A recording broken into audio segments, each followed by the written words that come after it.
Di dalam nama Bapa, Putra, dan Roh Kudus. Amin. Amin. Di minggu ketiga setelah Paskah atau kebangkitan Tuhan kita Yesus Kristus, ayat yang akan menyapa kita pada pagi hari ini yaitu diambil dari Injil Yohanes pasal yang ke-21 ayatnya pertama sampai ayatnya yang ke-14. Temanya adalah Yesus yang bangkit itu menuntun kita dari kehampaan menuju kepenuhan melalui firman dan juga kasih karunia-Nya. Tujuannya untuk apa?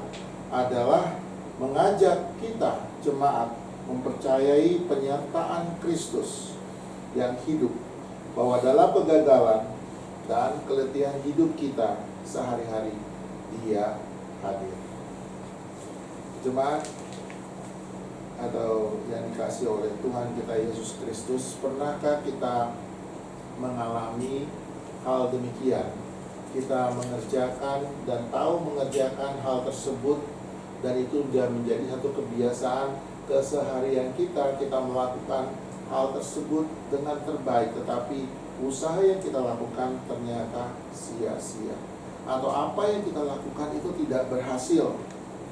Nah, ini sepertinya sama yang dialami oleh para murid. Pasca kebangkitan Kristus, mereka kembali lagi ke dalam kesehariannya yang mereka bisa. Karena waktu mereka mengikut Yesus, tuntutan daripada status mereka sebagai murid itu mengikut Yesus kemana pun Yesus pergi. Setelah Yesus mati dan mereka kehilangan arahan, akhirnya mereka memutuskan kembali untuk menjadi nelayan, yaitu pekerjaan yang mereka bisa dan apa yang mereka biasa lakukan. Tapi apa yang terjadi pada malam itu atau pada saat itu? Mereka seharian memancing tetapi tidak membuahkan hasil apapun, tidak menangkap apapun. Dan kita bisa melihat bagaimana Kristus yang sebenarnya hadir saat itu tidak di bait suci, tetapi tempat di mana para murid bekerja kesehari-hariannya di daerah pantai.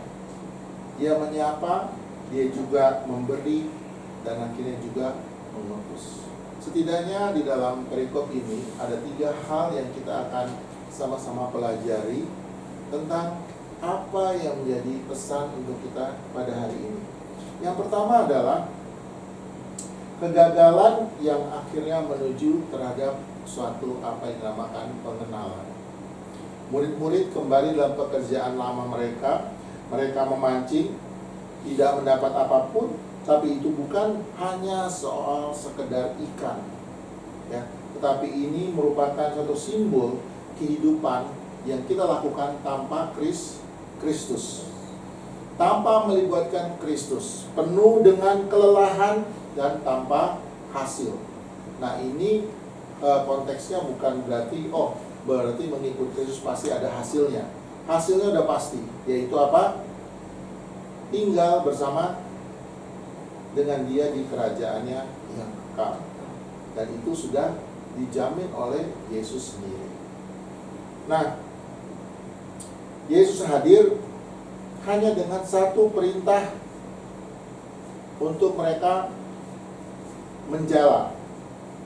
Ini adalah satu bentuk perintah yang dibalik perintah tersebut merupakan satu doktrin solus Christus.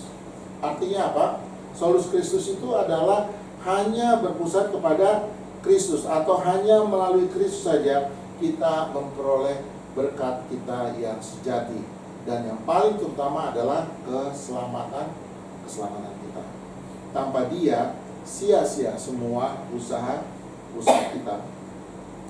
Berapa banyak dari kita yang mencoba untuk memancing dalam hidup, mencari kepuasan melalui pekerjaan, melalui karir, relasi, atau uang, namun tetap menemukan kehampaan. Kristus hadir bukan untuk memberi strategi baru, tapi mengubah cara hidup kita. Dengan percaya, bukan dengan mengandalkan diri kita sendiri. Yang kedua yaitu pengenalan menuju pengakuan iman. Ini dipusatkan di ayat 7 dan ayat 8. Situ Yohanes berkata, itu Tuhan. Bukan karena wajahnya dia mengenalnya, tetapi karena tanda, yaitu mujizat yang penuh kasih, bukan keajaiban yang mengagetkan. Nah, di dalam tradisi Lutheran, ini sejajar dengan apa yang namanya sakramen. Kita mengenal Yesus bukan hanya lewat apa yang kita lihat, tetapi melalui firman, seperti yang dikatakan saat ini, atau yang pada saat ini kalian dengar, dan tanda yang diberkatinya yaitu roti dan anggur, yang kita akan sebentar lagi rayakan ya dalam perjamuan kudus.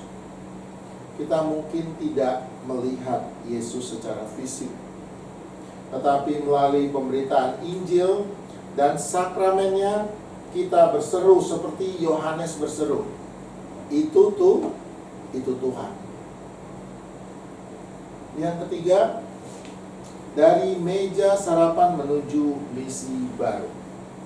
Ketika Yesus menyediakan roti dan ikan, bukan hanya memberi makan, tetapi mengundang dalam apa yang namanya persekutuan. Meja makan menjadi tempat pemulihan dan pengutusan.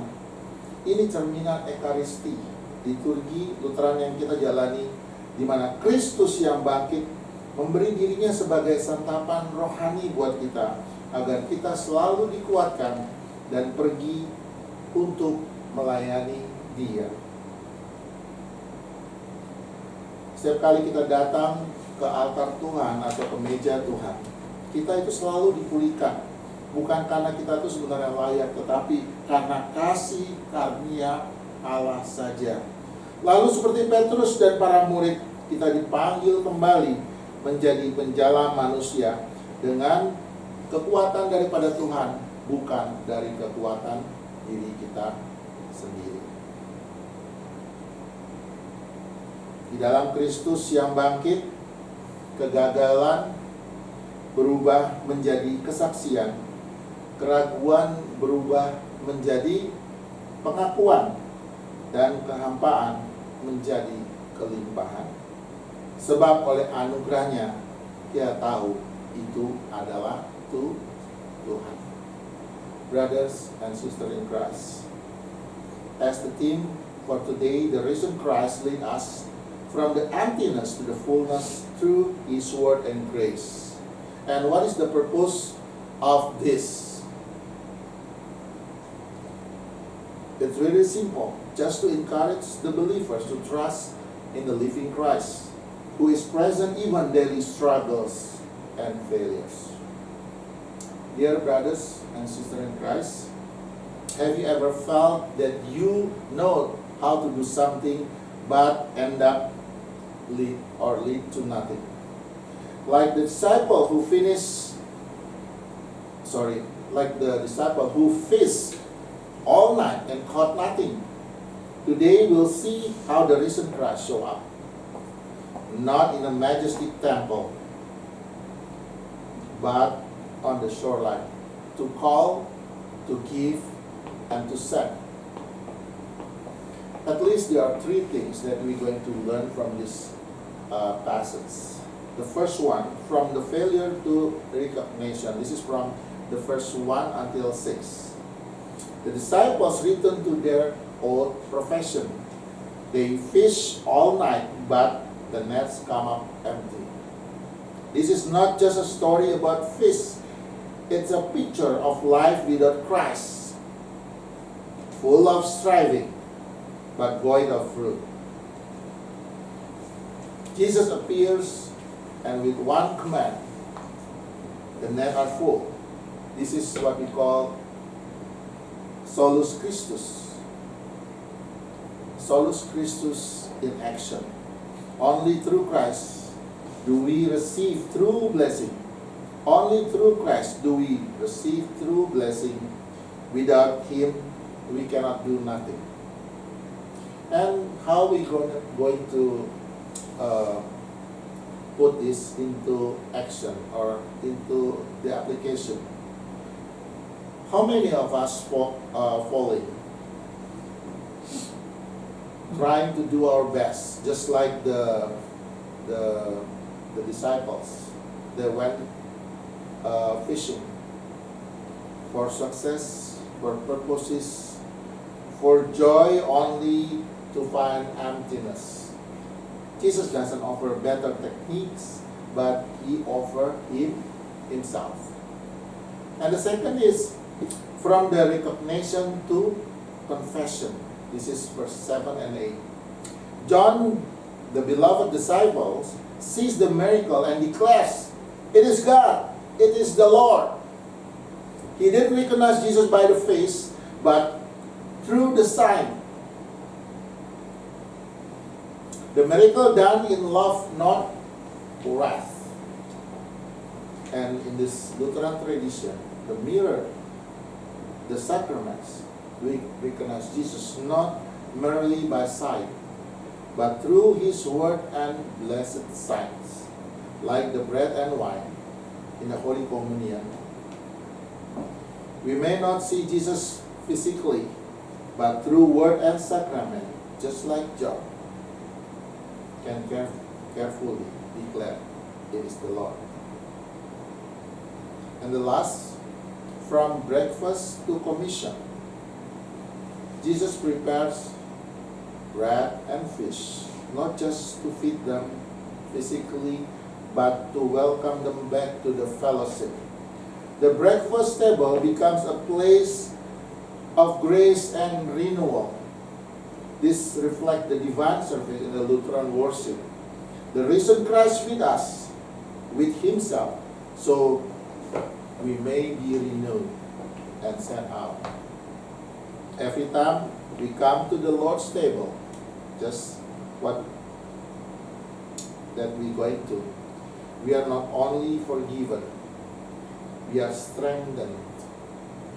Then, like Peter and the disciples, we are sent to be fisher of men, not our strength, but in Christ.